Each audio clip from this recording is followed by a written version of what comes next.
Okay, usually I start with the Orville, which was a perfectly good episode this week, don't get me wrong, but Star Trek Discovery was just so much more monumental this week that I have to do it first, and we'll do Orville tomorrow.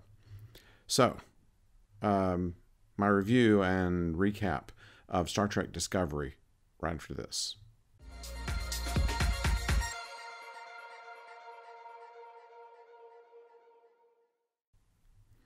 Hello out there, I'm the oldest nerd, and spoilers ahead.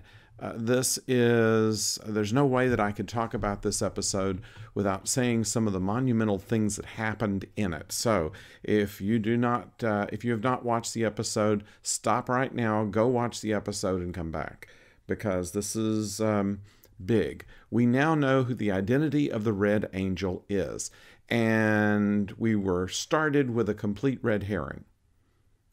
We have been trying with all the theories that have been going back and forth across the net as to who the person was. My theory, which was completely wrong, was that it had to be somebody that was contemporary, somebody that was on the Discovery. And while many people said it was Michael Burnham who was the angel, and that much of the episode indicated that it was Michael who actually was the angel, it still didn't make sense to me. I mean, how can she save herself? And they even mention it in the dialogue. How can Michael go to a future she doesn't have to save herself in order to have the future that she has? It's the grandfather paradox, as Spock observed. So it still didn't make any sense to me that it would be Michael, and yet they were all but saying Michael was a Red Angel. And it threw away all my theories that it could be Tilly, that it could be Giorgio, that it could be Ariam herself, the AI from Calypso that made itself manifested into a humanoid shape and went to be the angel. They were able to say early in this episode that the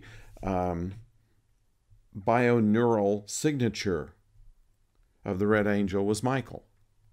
And it couldn't be faked. It couldn't be synthesized, because you would see that synthetic nature of it, according to Dr. Culber, who is not technically back on duty, but has enough presence of mind to do the analysis that they needed on this. And so we find that we now know why it came out with something that looked like Michael's signature. We know that it's not Giorgio, and it's not Tilly, and it's not Ariam, and it's not the ship's AI, and it's not Michael herself, but Michael's real mother. Nobody guessed that one. Nobody that I've seen. I certainly didn't. And it's brilliant.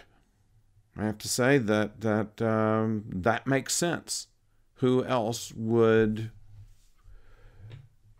be the person to save her but someone who wanted to see her saved? And it's beginning to look as if the parents, or at least both parents, did not die during that Klingon raid. And the information that we get, where the time suit that was developed by Section 31 that disappeared after that Klingon raid gave us some indication that maybe the Klingons had it. And although perhaps it wasn't fully usable, or else they would, as Leland observed, would have attacked humans back in primordial times, and before we even came out of the soup, we'd be gone. And Ash pretty much confirmed that the Klingons would do just that. So a very compelling program, something that you need to watch 2 or 3 times to get all of the exposition in, because there's quite a bit of it, and a lot of fast explanation while a lot of commotion is going on. We have kind of a distrust between Michael and Ash Tyler due to his continued allegiance to Section 31. And the scene where we find out exactly what Leland's guilt was, assuming that there was something he had to do with Michael's parents that Giorgio has been kind of hinting at and kind of goading him at. And finally, he tells Burnham directly that, yes, he knew their parents, and they were scientists, in not just xenobiologists, but also engineers, and helped develop the Red Angel suit, which was a Section 31 project all along. And all they needed to do was steal a time crystal they were able to find on Kronos, and the Klingons tracked him down, and they're the people that killed her parents.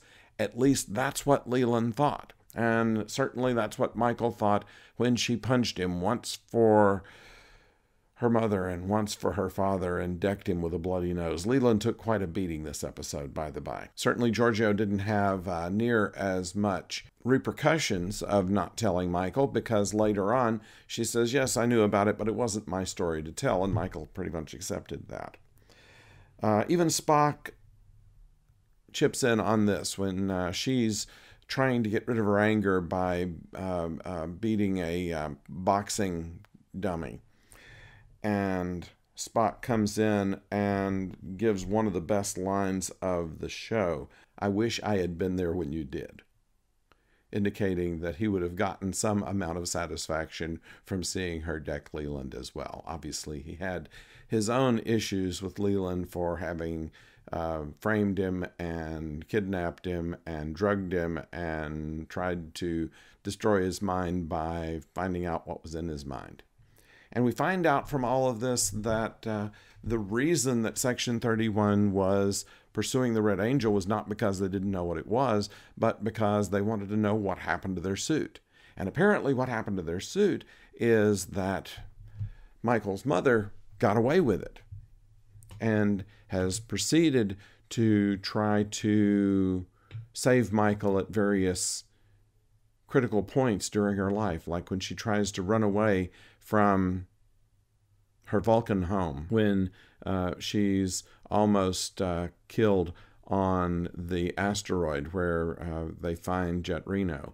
And they haven't quite figured out why they went to Elysium or some of the other things that the angels appeared at, but I assume that we're going to get a little more information in the upcoming episode. Obviously, we're going to find out more about Burnham's real mother and what she had to say. So it's quite good. Spock had all the good lines in this particular show. I would say one good line was by Tilly when she bursts into the captain's ready room, apologizes, said that she should have knocked, but these doors open right on their own most of the time, she said, which is actually accurate, but still funny. And Giorgio had a good line where she makes some kind of provocative pose towards Stamets, and Culber comes into the room and says, "You understand he's gay, don't you?" And she said, well, in my universe, he was DEF-CON fun, which I thought also was a clever line there. Just when I thought that they couldn't top themselves, they have topped themselves again. So I want to know what you think about this. Tell me what you think in the comments, and we will read them and we will discuss it with you. In the meantime, next week, we find out more about Burnham's mother, about the early reasoning on the Daedalus Project, what happened to Leland after that attack by his own ship, and all kinds of other questions that have been put up. Why Spock hasn't gotten into a Starfleet uniform yet. These and other things next week. But in the meantime, go to the comments. Let me know what you think. Also, if you haven't subscribed, please subscribe. And, of course, ring the bell in order to know when the next video comes your way.